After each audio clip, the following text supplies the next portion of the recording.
il y a deux façons de réfléchir la danse tahitienne et la transmission de la culture globalement. Il y a une première façon qui consiste à dire, qui pour moi est dans une énergie de contraction, on garde tout ça pour que ce soit transmis uniquement par des personnes qui ont grandi dans la culture et qu'on puisse contrôler qui est-ce qui transmet ça. L'énergie de contraction, pour moi, elle est incompatible avec l'énergie d'expansion. Et donc, il y a une autre façon de penser, qui est la façon de penser de Macao Foster. Pour moi, sont les gens qui ont compris que de toute façon, la danse tahitienne avait beaucoup à apporter à tout le monde et qu'elle allait se diffuser.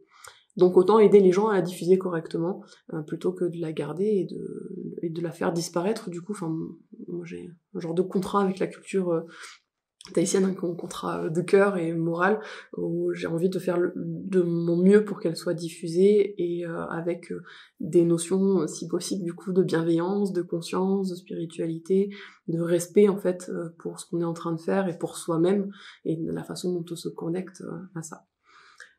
C'était vraiment pour la partie, est-ce que tu parles en tahitien, est-ce que tu parles en français? Moi, je suis d'avis que même si ton accent tahitien, il est pourrave aujourd'hui, je suis d'avis que tu le dises en tahitien, que tu fasses perdurer les mots même quand tu les écris sans accent comme moi, là, sur mon PDF.